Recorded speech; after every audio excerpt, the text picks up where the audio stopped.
Hi, and welcome to the Restorative Wellness Clinicians Corner, a video series exclusively for functional health professionals, where we interview the top experts in the latest research, products, tools, and best practices for getting your clients exceptional results.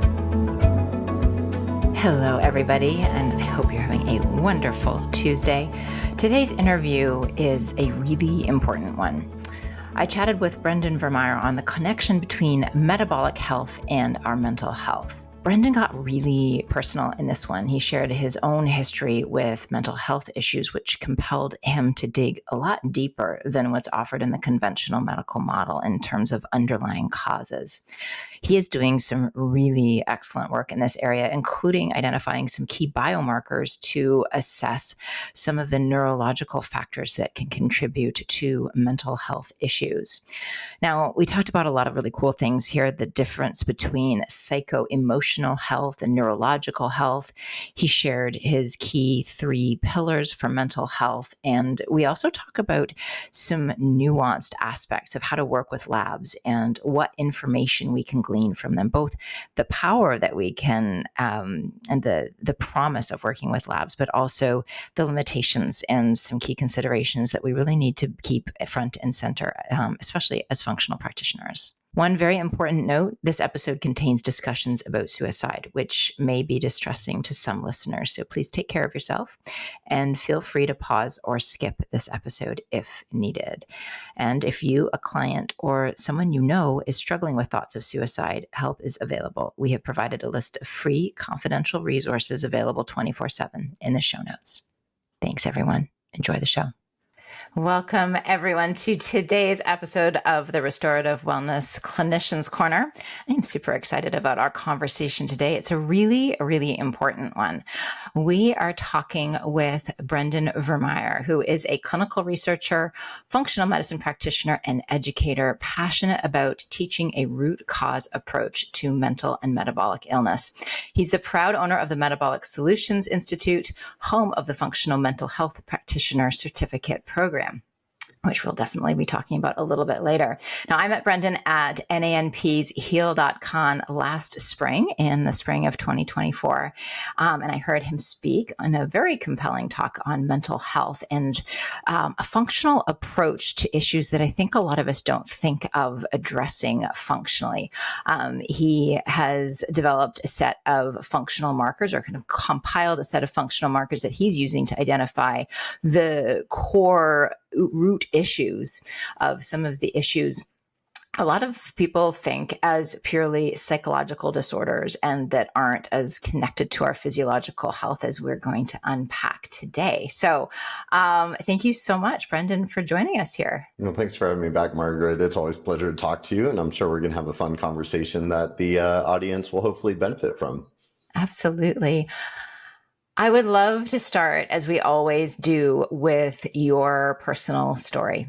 What brought you to this interest in and finding this connection between our metabolic health and psychological health? Mm-hmm. Yeah, I mean, certainly it can be kind of tricky to encapsulate, a couple decades of navigating my own life path. And even I just got back from a major conference I was speaking at, and same thing. It's like, how do I succinctly summarize like 15 years into a few minutes or a few seconds? And it's kind of a wild ride. I sometimes forget that I went through what I did, but it really started, I think in high school, I was probably a high functioning, depressed young man. But as a teenager, you don't really have any conceptualization of what is depression or what is mental illness, right? And one of the major problems we have with the conventional medical system is it's primarily the primary care physicians that are dispensing neuropsychiatric drugs. And it's usually without any lab testing done or even referral to a psychiatrist or clinical psychologist. So it's very much just, hey, you're experiencing the symptom of anxiety or depression or seasonal affective. Here's the SSRI or the SNRI or benzo or whatever it is. And that was my experience, when I was 17, getting ready for wrestling season. And so that's when I was first put on an SSRI. And of course, now there's, all these stern black box warnings of, it could increase suicidal ideation. It could cause hormone issues or weight gain or all these other potential deleterious side effects.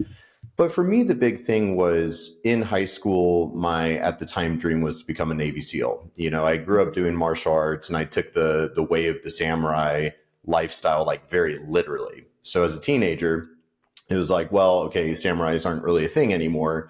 So Navy SEAL was kind of like the modern American samurai. So I trained really, really hard for years. And as soon as I turned 18, signed a 6-year Navy SEAL contract. I was about halfway through boot camp when they found I had a pre-existing injury. And so if you have anything medically wrong with you, you're just medically discharged. It's not their problem or liability. So that was kind of the beginning of a little bit of a downward spiral because it was my, self-subscribed purpose. It was kind of my identity. So then I found myself working full time as a personal trainer, nutrition coach. And I will say that kind of saved me in the sense of I really just fell in love with, for one thing, serving other people and lifting other people up, helping them reach their health and life goals and just have a better quality of life. But I found that I was extremely passionate about the technical science of metabolic physiology. And so having that background in more metabolic performance and optimization, primarily through nutrition and fitness, but also using lab testing and metabolic testing to bring some objectivity to the healing journey, right? That's kind of what got me on the path. But even during that time, I was really struggling with my own mental health and identity and feeling inadequate, kind of self-worth issues. Long story short, I found myself in a very dysfunctional, toxic situation, had a massively triggering event, and that led to a suicide attempt where I swallowed my entire bottle of antidepressant and basically woke up in the intensive care unit like 3 days later, breathing out of a tube. And I have this nurse saying, hey, we thought we were going to lose you. And so, did the ICU, was then put into a psychiatric ward for about a week, did an intensive group therapy after. So I can kind of summarize it all by saying, I experienced firsthand the limitations of the conventional approach to mental health and conventional psychiatry. And then through that experience, I actually had to navigate my way out of a very toxic, destructive relationship that ultimately ended in that individual taking her life. So it was kind of like, my suicide attempt, her successful attempt. And that's really what put me on the path into root cause medicine, because I was trying to save her, trying to save myself, trying to navigate mental health. But I just really kind of kept going into the research and found my way into functional medicine. And here we are, many, many years later. So it's been quite the journey.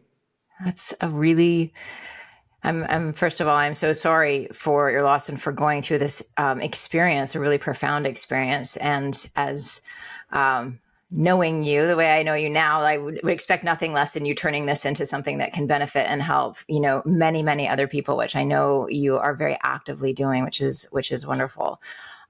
Tell me how you started to make these connections between metabolic health and mental health, because, that's not always a clear connection. And since you were experiencing the conventional model and the failings thereof, but you were working with clients in terms of their nutrition and their fitness. How did you start piecing these things together and being like, oh, wait, what I'm doing over here could have a really significant impact on these mental health issues? Yeah, Margaret, what's absolutely wild about it is I think in today's world of information overload, and it's all about algorithms and data and sound bites, I think research and data and science has gotten really, really bastardized in modern times. And I think we've really become disconnected from our innate intuition through our sort of heady cerebral pursuit of data that could, be manipulated or fraudulent to some extent, depending on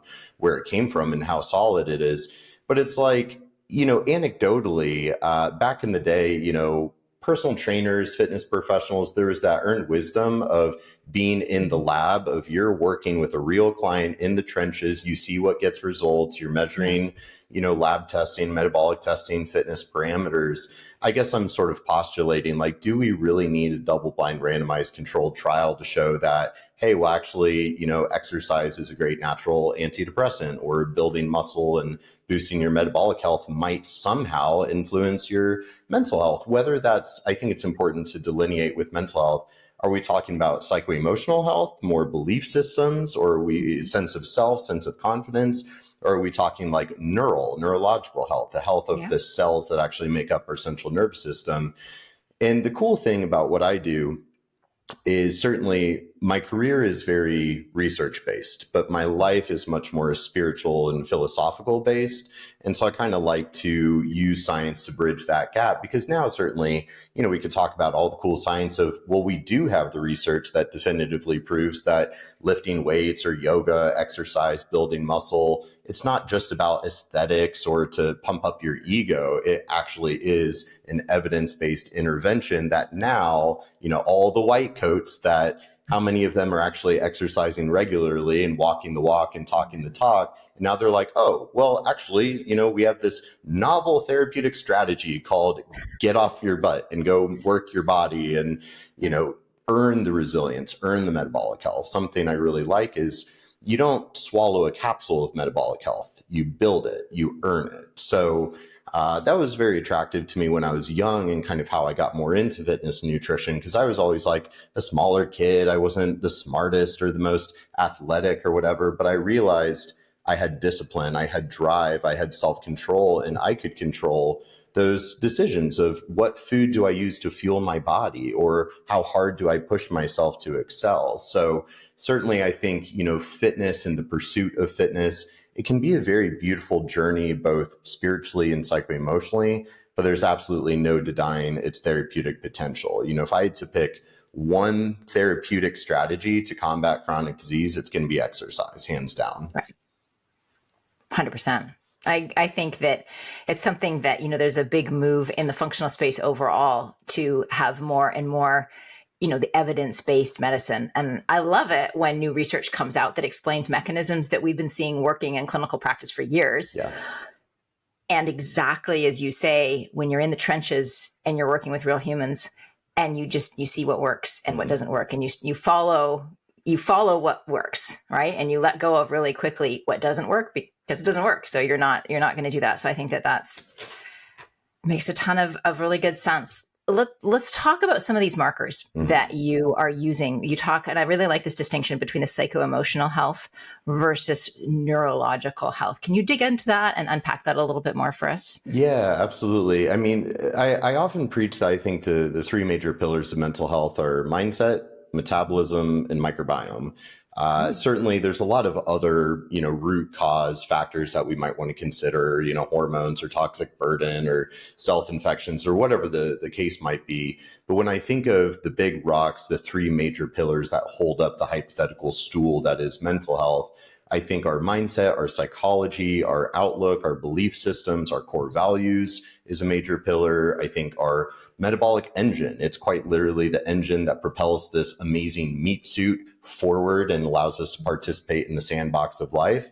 But then, of course, that enchanting garden of life, all of these microbial cells in us and on us that influence our physiology and epigenetics. And so I think what makes mental health just endlessly fascinating for me is it's always going to be this mixture of the psychological and physiological factors, right? If there's some sort of physiological disturbance that can very much disrupt our neurotransmission or neurotrophic factor, basically our neural health, that then might present as more of kind of a psychological, behavioral, neuropsychiatric symptom. But it goes the other way too, where, well, thoughts become proteins and our perceptions and our beliefs influence our physiology and our epigenetic expression. And so, whereas like your heart is basically just a blood pump, it doesn't really have like sentience, so to speak, the way that we define sentience, or, your liver and your hepatocytes don't really have cognition per se, but the brain, the nervous system,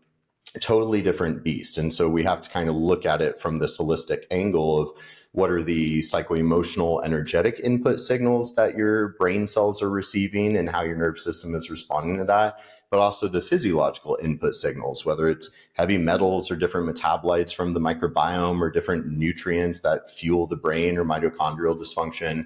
So that's why I have this kind of brain yin yang that's all over my platform and everything, because that's what that's supposed to represent, is this mixture of the psychological, physiological. And I don't think we can really separate the two. So that's why I think having some objective lab testing is really helpful. because the human psyche is extremely impressionable.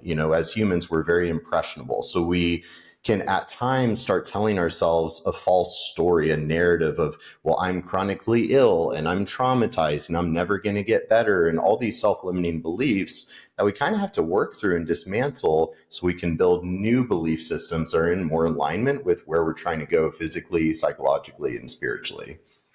And I love what you're talking about there. We just, one of our instructors actually at Restorative Wellness Solutions just wrote an article about when an individual comes to you and they're just so closely defined by their disease, and helping them separate themselves from this, what is just a label. It's not who they actually are. It's a thing that they're dealing with in this moment in time, right? How are you using, I think this could be really helpful. How are you using that objective lab data to help them make that distinction? Yeah, I mean, it all started back when, I was 18 with all of my personal training clients. They were just middle class, average Americans that are signing up for the gym to lose some weight, feel a little bit better, have a better quality of life, get in shape, right? And so, of course, if you ask a weight loss client, like, well, how do you want to measure success along your journey? What are they going to say? I'm gonna weigh myself every single day, and if I don't lose a pound a week, I'm going to fire you as a trainer, right? So, we have to be using more sensitive data points to prove to them that we are making progress, even if their self-limiting beliefs and perceptions are saying, well, I don't see the scale going down. I don't feel subjectively like my clothes are fitting different. I don't feel like I'm in better shape yet, right? But it's like, well, I think your glucose and your HbA1c and your lipids and liver enzymes and metabolic markers, those are probably going to improve long before you see that change in reflection or the change on the scale, right? So it's all about using very sensitive, reproducible, objective biomarkers to illuminate what's going on physiologically. And there's obviously going to be some degree of flux, but we can track that physiology over time to see how their body's really improving. And so I just kind of kept going and going and going with that. And especially in the functional medicine world, of all these mysterious, noxious, kind of scary root causes of mold exposure and heavy metals and self-infections, and people just get labeled with all of these things of, well, you have MCAS and mold illness and SIRS and mitochondrial dysfunction, leaky this, leaky that. And it's like, how do we know that? Are we using the objective data that really validates that or proves that? Because otherwise it might create a distorted story that then they start identifying with. Well, I've got a bunch of parasites in my brain. How could I possibly function or show up for life today, right? So this is why I really like using those biomarkers, or a lot of different biomarkers, to really objectively qualify what is relevant for this particular client or patient, what should we focus on, and are the efforts that we're putting into the protocol and program actually moving the right needles in the right direction, right? Yeah, I think it's such a fine balance too. I think it's really important. I love the example you gave of the client, the weight loss client who's just like, I just want to see the number on the scale move. And even like fancier biometrics, like they step on an in-body and they see a little bit more like body composition, that can still feel frustrating. And there's a lot of things that can be changing along the way before those sort of bigger rocks start to move, so to speak. I know that I've definitely had the experiences, I'm sure many of us have, where you're with a client and when they see the number, suddenly something like they recognize they're not crazy. Like I can think of the number of people who have had, just the most insane sugar cravings, no matter what we did dietarily. And then on stool testing, discover kind of raging candida infection. And you're like, well, it's not actually you craving the sugar. It's, this, and it can be very comforting. On the other hand, you can have people who then identify so deeply with the numbers they see that it then can reinforce that story. Do you know what I mean? Like it becomes oh, look, well, then I have this. So how do you navigate that conversation to help them use those biomarkers in a really positive and constructive way, and not in a way that then reinforces that box that they have kind of painted themselves in? Do you know what I'm asking? Oh, 100%. This is the work. This is probably the hardest part of being a functional practitioner, is navigating that nuance. Because imagine you've got somebody that they're chronically ill, struggling with, debilitating symptom clusters. They go to their conventional doctor, they get, like $5 worth of insurance billable blood work. That's like your bare bones basic blood chemistry that, it would take pretty severe physiological perturbations to really disturb some of those basic markers, so then of course they just get told like, oh, your blood work, it looks normal, there's nothing wrong with you, get diagnosed with like chronic fatigue syndrome, fibromyalgia, IBS, these sort of not very helpful or constructive or specific diagnostic labels, right? And so then if they go to a functional practitioner and they identify all these potential root cause contributors of like, oh, actually you have like invasive candidiasis and metabolic endotoxemia and, mycotoxicosis or whatever might be going on with a more expansive, comprehensive investigation, it's going to be extremely validating. And even just having your lived experience validated can be very healing and establish more trust in the methodology or the practitioner.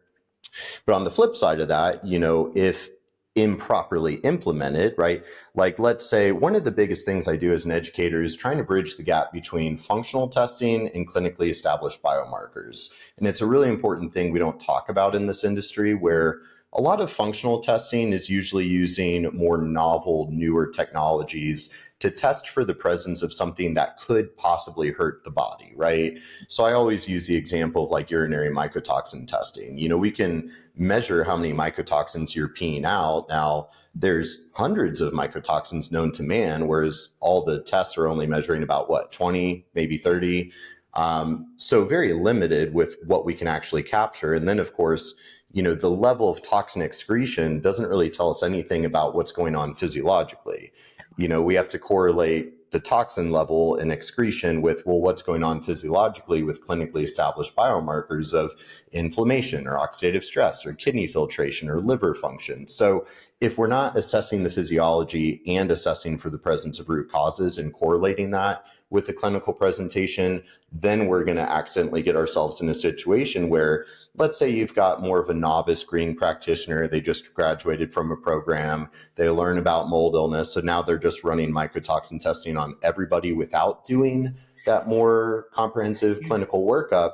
They're going to just be like, oh my gosh, look, your aflatoxin is high, you have mold illness. And it's like, well, hey, that's not exactly what that means. Let's contextualize it further. So that nuance is ultimately what I do as an educator, is helping practitioners navigate that. I think that this is why we respect each other's work so much, is because of that clinical nuance. I think that often really does get missed in the functional space. It's something that we're always drilling in. And it's one of the reasons why I'm sure both of us are into practitioner training, so that we can really support clinicians to understand, because it's a big deal to go through a mold process. And we're all exposed to toxins and we're all excreting, right? And so that doesn't, I love that you made that example, because it really can be, we can inadvertently go down really big pathways that we don't need to necessarily, if we're not making these very subtle connections and really, really important connections. Yeah, I can agree more. And I feel like something I preach often is, I think the best practitioners are the ones that are most deeply acquainted with the limitations of the tools that they're implementing in practice, right? Because every test, every tool has its limitations, right? 100%. Like you think about mast cell activation syndrome, which is super hot right now. We're really lacking good biomarkers of mast cell activation. You can measure tryptase, which is kind of the gold standard, but has a half-life of like 3 hours. So unless they're in a flare when you do the blood draw, you're not going to capture it. So then it's kind of like, well, it's more of a clinical diagnosis because the biomarkers are so limited with being able to capture it. So I look forward to the day when, the continuous glucose monitors are like continuous blood work monitors, and we can look at all of these biomarkers in real time. So then you can like provocate and see what the changes are. And that will be a game changer for healthcare. I know. I just get giddy when I think about what we could unlock when we could, even just a small handful, like seeing like actual cortisol or, thyroid hormone and these, or, insulin, see how they're actually behaving. Oh my goodness, that would be just a game changer. Well, let's talk about some of the specific markers that you have pulled together. And can you talk through your process and which ones you selected and why? Yeah, so I've been, this body of work that I'm pioneering. I mean, I keep evolving it and evolving it. So right now I'm working on a new training and essentially it's what I call the integrative neurosystems matrix. So that's more the clinical framework that I've developed that I teach practitioners how to implement in these types of scenarios. Whereas the mental map was essentially like a proprietary lab panel that I developed that has all these compiled biomarkers. And essentially my goal was, of course, the conventional psychiatric model is basically like, well, there aren't really any reliable biomarkers of mental health, which that narrative isn't really well aligned with the research. Because when you look at all the research on even like good old fashioned C-reactive protein, right? The most widely used, studied inflammatory biomarker ever so far. There's a wealth of research that shows like, oh, well, CRP creeps up, depression or risk of neurodegeneration, or well, the CRP complement protein can actually break down the blood-brain barrier and cause a leaky brain and drive neuroinflammation. And that's just CRP, which we all know and love. And so I was trying to dig further into that. And there's so many biomarkers that are widely available, widely accessible, but a lot of people don't know about or are using. So, there's certainly a lot, but some of my absolute favorites I think are really relevant for this conversation. There's one that's neurofilament light chain, and it's basically a marker of neuron damage. And so it's best studied for multiple sclerosis. And then that was so successful that they are now researching it more for other types of neurodegenerative conditions or even depression. But, sometimes it's like, let's not necessarily focus on the labels and the diagnostic labels it's associated with, but what is it physiologically that we're measuring? And it's really reflective of brain cell damage or injury, right? It's like, well, gosh, that seems relatively important for things like TBI and concussion, but also any sort of chronic neuroinflammatory insult. So certainly if we're thinking about neuroinflammation, well, why do we care about neuroinflammation? Well, if there's too much inflammation in the brain for too long, it's going to cause neuron damage. So maybe wouldn't it be helpful if we had that marker that's reflective of the degree of neuron damage at this point in time, something that we can objectively track to see, is it getting higher and higher and higher, showing more neurodegeneration and neuron insult? Or is it starting to level off? Is it starting to drop down, which shows some degree of more neuroprotective pathways being upregulated? So that's more so like the end result of when there has been some sort of damage or insult. But then there's a lot of great markers of, neuroinflammation or immune activation. Things like neopterin is a great marker of immune activation, or galectin-3 is another one that's more so related and associated with neurodegeneration and fibrotic tissue remodeling. Glyc-A is a great systemic marker I use instead of CRP, or in addition to. I think it's a better marker for systemic inflammation than CRP. But even, one that I think a lot of people are familiar with alpha melanocyte stimulating hormone, that's become just one of my all-time favorite biomarkers, because, when it's high, that's really reflective of, hey, your body is fighting the inflammation and the anti-inflammatory pathways are upregulated, versus if it's low, it's kind of like, hey, you're losing that battle against the raging fire of inflammation. So I think there's so many markers that we can use to objectively map out, well, what's going on in their body? Is it more of a metabolic issue, fatty liver and hyperglycemia and hyperinsulinemia? Is it a methylation issue with homocysteine at 17? Is it more of a neuroinflammatory thing? Because this is where we don't really want to be guessing. Let's figure out, well, what's going on in this person's body so we can build that bio-individualized program. The Clinician's Corner podcast is sponsored by Restorative Wellness Solutions, the premier clinical training program for health practitioners who want to learn how to finally get to the root source of their clients' health concerns and help them reverse complex health challenges and chronic illness. You can't afford to keep guessing. Your clients can't afford it either. Today's clients are sicker than ever before. Their health histories are more complex than ever before. And you simply can't deliver the results they crave or build the practice you desire without the right clinical skills. Enter Restorative Wellness Solutions' foundational course, Mastering the Art and Science of Gastrointestinal Healing. Our clinically proven, systematic approach to restoring balance within the body that has helped over 1,000 practitioners transform their clients' lives, grow their business, and change the way health is delivered. In less than 12 weeks, you'll develop the clinical skills and confidence you need to help your clients feel better, faster. Learn how to work with advanced lab testing to identify food sensitivities and imbalances within the gut. Craft custom targeted protocols that truly resolve your client's gut issues, and work safely and effectively with supplements to deliver consistently life-changing results. Visit masterguthealing.com to apply today.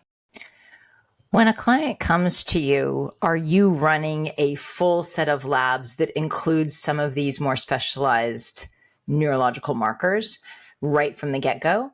Or is this something that, and I recognize that you have a very specific client population that not everybody would have. People come to you, I'm imagining, for this very specifically.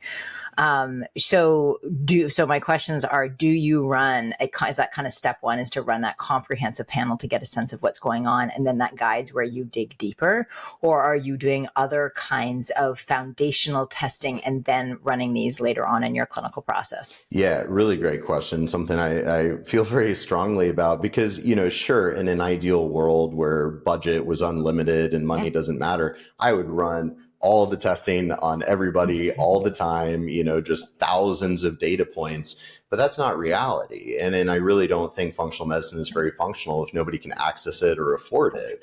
A lot of people can't throw down $2,000, $3,000, $5,000 for a bunch of lab testing. And do we always need all of that data to help people? No, I mean, that kind of back to just good old fashioned health coaching of you don't need thousands of dollars lab testing to educate and empower somebody and help them develop healthier lifestyle habits. So it's a little bit ironic because people that come to my practice, they generally want lots of lab testing. They want to throw down $2,000 to $5,000 on labs and have me review it. Whereas we actually have to basically do an intentional bait and switch of you want to blow all your money on lab testing. Let's start with a basic panel. So we kind of look under the hood, see what's going on, because we can always dig deeper later. But why don't we apply some of those funds to doing the actual work? And this is where having a coaching background and motivational interviewing background comes in really handy, because it's well, we can challenge their thought process of, why do you want to do that specific test? If the test result was positive, what would you do with it? If the test result was negative, what are you going to do about it? Because that's the difference between a therapist that's just holding space and offering reflection versus a coach that's inspiring, let's take action. What action can we take right now? Because ultimately, healing is about behavior modification consistently done over the course of time. So let's not get too lost in the weeds or analytical and lost in the data. What action can we take right here, right now to start moving the needle? The objective biomarkers are just helpful to illuminate the path and be able to show us where we're stuck, where we need a little bit more support, and also kind of where our true north is of what direction we need to go. Right, absolutely. So for our clinicians who are, there's a whole different array of specializations as well as levels of expertise. When would be a time and some things that they want to pay attention to when they want to start thinking about some of these additional deeper markers? Is it when they get clinically stuck plus a certain constellation of symptoms?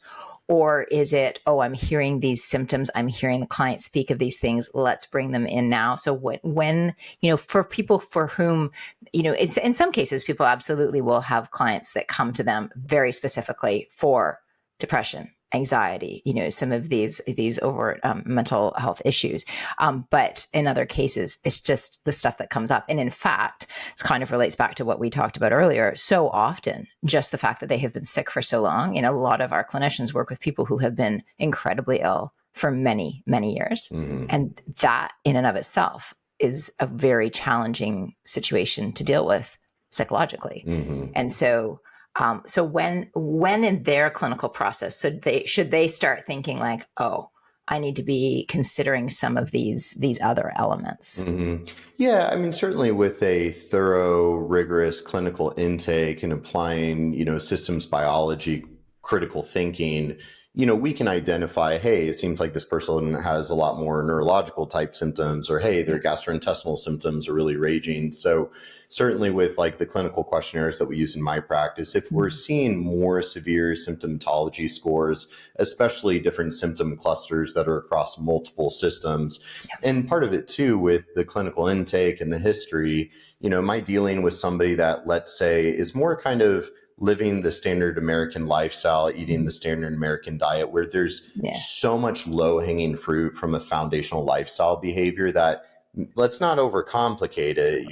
If there's these blatant gaps in the nutrition, the stress management, the sleep, the exercise or lack thereof, it's like, we don't need a ton of testing. Let's just do like, $150 basic blood work and let's get to work on building a healthier foundation. But that's a very different type of archetype than, let's say, somebody over here, the canary in the coal mine, if you will, who's somebody that they're actually living a really healthy lifestyle. They eat clean, they exercise well, they're walking the walk, talking the talk. And yet they're still debilitated with severe symptoms, or they have, mysterious things in their history of like, they had the tick bite with the bullseye rash, or they lived in a water damaged building for 10 years, or they, were dropped on their head too many times in cheerleading and had multiple concussions growing up, or they have a history of more severe traumatic events, right? So we're trying to identify somebody that they're doing what they can to help themselves, but there's clearly deeper layers of dysfunction that haven't been identified yet. That's when we're obviously going to do more specialized testing, more comprehensive testing to identify what is going on physiologically. What are those roadblocks? Yeah, that makes perfect sense. So I want to shift gears a little bit, and talk about how clinicians can speak to some of these more sensitive areas. For somebody who doesn't specialize in this, I know myself, and for years in clinical practice, there was always moments where we touch on something that I didn't even know was there. And all of a sudden, the client's in tears, or like there becomes, the relationship between a client and practitioner, it becomes a very intimate relationship. I mean, not let alone the fact that we know all the intimate details of, their poop. But we're going through this journey and helping them reclaim their health. And so things come up in those conversations. Is there any guidance that you can provide in terms of how to navigate those conversations, helping the client to feel really safe, recognizing that we're not therapists, that's not our role, and yet things come up, so we need to be able to hold space, know when to refer, know what kind of other resources there are, and kind of navigate that. Any words of wisdom with that? Plenty. I mean, it's one of those things. I think being a functional practitioner, it's one of the hardest lines of work that can really be done. And all of us in this space are usually deeply empathetic. We've all been through our own healing struggles, which is how we got into this line of work. And paying it forward, I always say my work is my medicine. And I mean that, by serving others and paying it forward, that's very healing. It's like a daily dose of medicine for me. But to your point, we can't be everything for everyone all the time. That's a recipe for burnout. You're not going to stay in practice too long. And certainly while maybe we're not therapists, or some of my students are therapists that are trying to learn functional medicine, but we definitely should look at that field of professionalism of, well, how do we hold a safe space? How do we, ask open-ended questions where we're able to, establish trust and rapport to get them to open up a little bit more? Because certainly our methodology is so heavily influenced by the compliance to the program and protocol. And if they're not psychologically, emotionally, energetically open and willing, if they've already convinced themselves like, no, this isn't going to work. I've already worked with 10 practitioners. Like if they're very closed off and we can't really get into their psyche, we can't really effectively educate and empower them. So it is tricky. We have to be really, really good at holding that safe space that they feel comfortable opening up. And then it can be challenging where if something comes up, let's say a previous traumatic experience, and handling that with so much care and sensitivity, but also not letting them completely bypass it, right? So it's always that tricky balance of, hey, why don't we come back to that? I think there's a little bit more here. And maybe they open up a ton and gush, other people will close off and want to run. And ultimately, as practitioners, like, we can't make all the decisions for them. We can just hold that safe space, invite them into it, use safe, empowering language, and try to, again, I like to use the objective lab testing to help them sort of rewrite the story of their life, right? Because a lot of people are so self-deprivational and all these self-limiting beliefs and whatnot. And it's like, well, hey, actually maybe your physiology is kind of looking out for you, even if you're not really looking out for you, right? So I think a lot of times we can use the labs to redirect their psychology in a more constructive way. So it's a tricky thing, though, and ultimately we just do the best we can. You have personal experience with this. I know I have personal experience having had family members make multiple attempts to take their life. What are interventions if somebody is talking to a client and they sense that that's a risk? What can they do? Yeah, I mean, of course, it's one of those things where in our world of functional medicine, we have to be very, very careful, not overstepping. I'm, always advocating that they go work with a psychiatrist, clinical psychologist, therapist.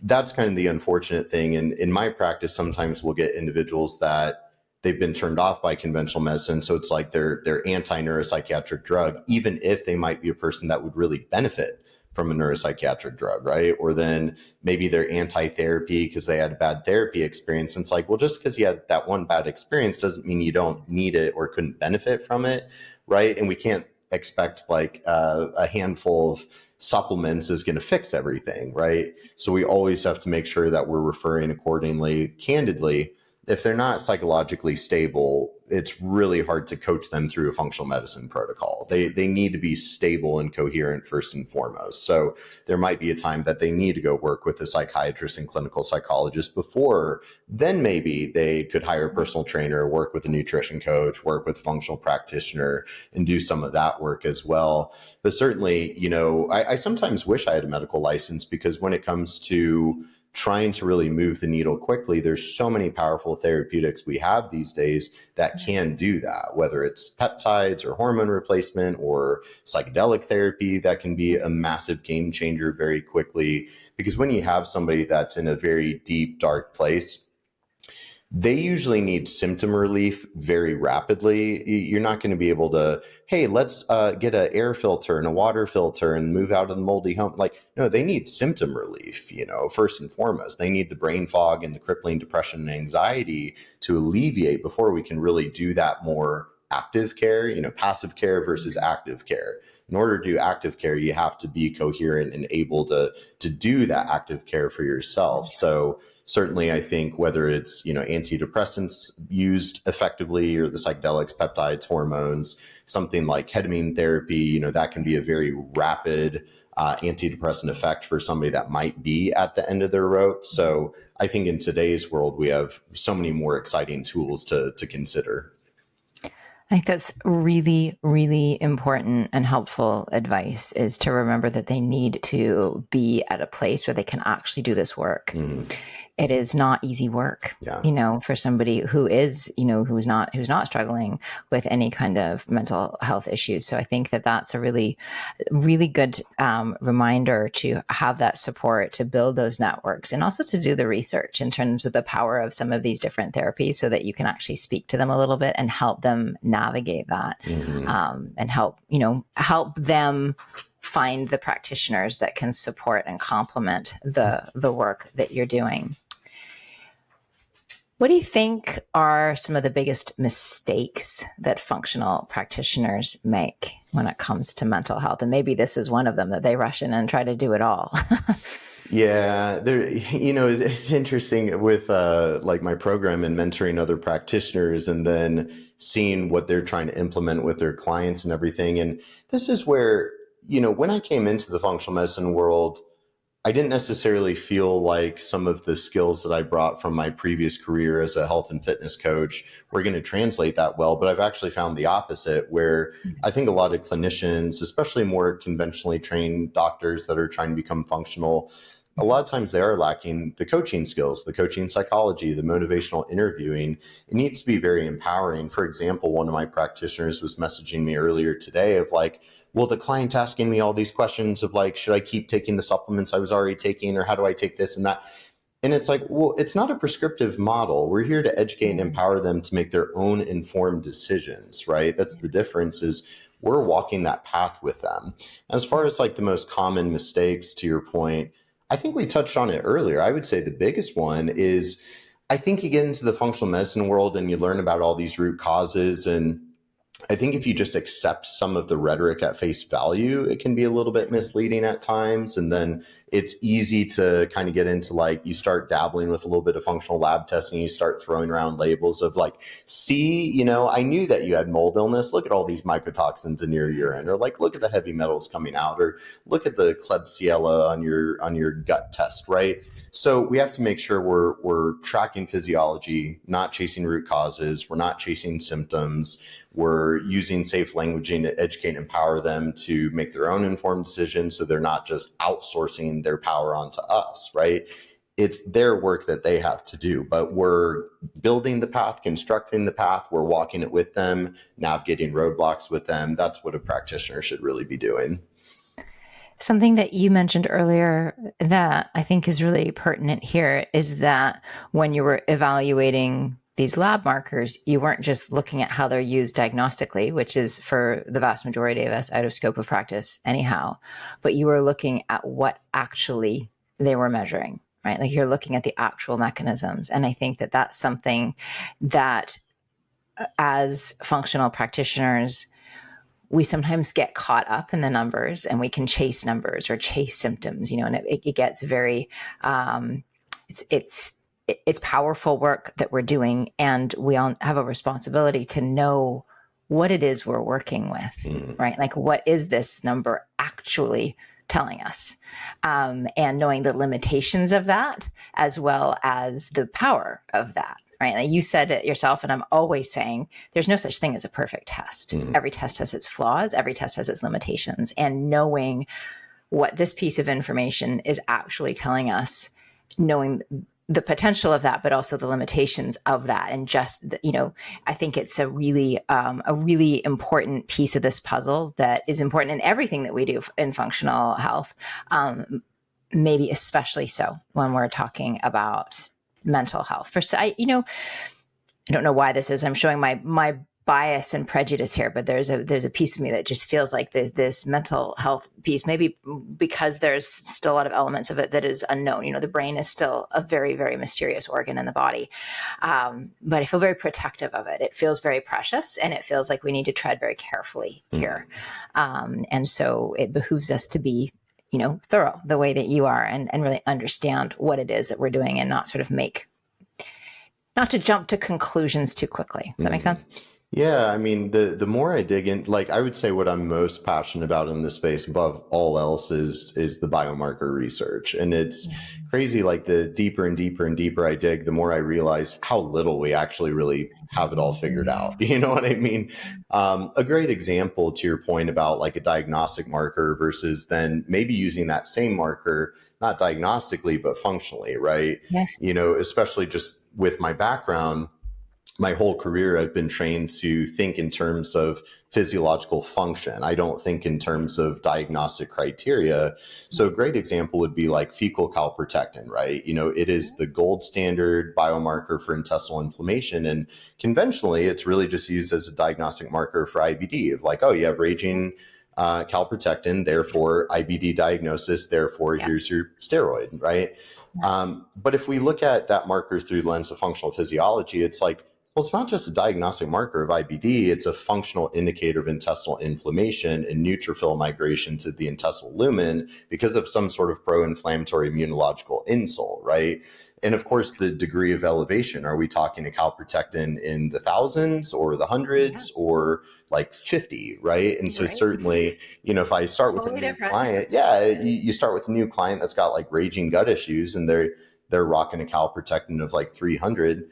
Okay, well, we're doing the gut healing work. We do the probiotics, prebiotics, immunoglobulins, whatever you're into. Then we retest. And now we have that 300 down to like 30, right? And they feel a lot better. So that's kind of the difference of like, we can still use those same biomarkers, but it's from a functional physiology lens, not a diagnostic lens. 100%. 100%. This is wonderful.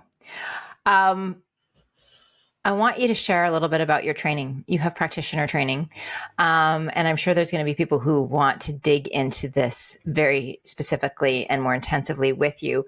Am I understanding correctly that?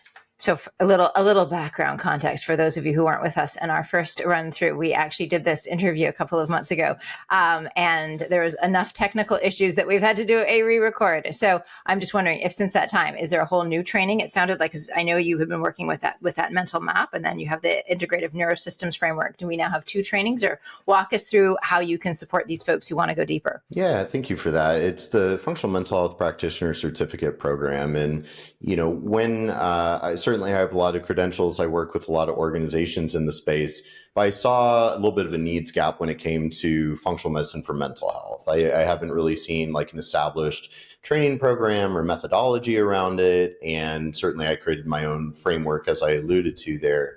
So at this point in time, we've got the FMHP level 1, and that's completely built out. It's evergreen. It's open enrollment. Anybody can sign up anytime.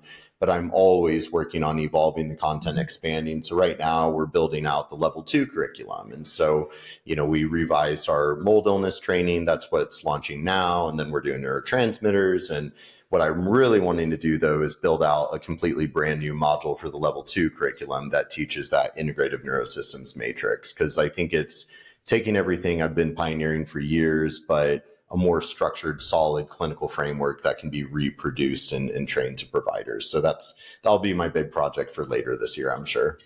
Wonderful. Excellent. So I'm pretty sure that we have links and all of that kind of good stuff. I know that we have this workshop with a discount code RWS for 50% off. That's your FMHP workshop. Is that still in play? Yeah, that's viable. And actually, we can get your audience a free discount code too. Just knock it down to 0 and give them a taste of it. Because it's one of those things of like, that workshop it's a taste of the program. So it's kind of one of those, if you sit through those 8 hours, you're either going to be like, whoa, this is way over my head, I'm not into it, or like, I'm all about that and I need a lot more. So I've been gifting it to people lately. Oh, thank you. That would be wonderful. Thank you so much. And you also have the free neuroinflammation guide, which we'll also share a link to that. Brendan, thank you so much for sharing and coming back and doing this a second time, sharing all of your expertise. And, most importantly, thank you for the work that you're doing in the world. It's so important and so needed. Well, I mean, certainly the functional healer in me sees and honors the functional healer in you. And I'm hoping you'll give me the honor of coming on my podcast so we can highlight all of your brilliance as well. I would love to. Well, thank you, everybody. We will see you next time.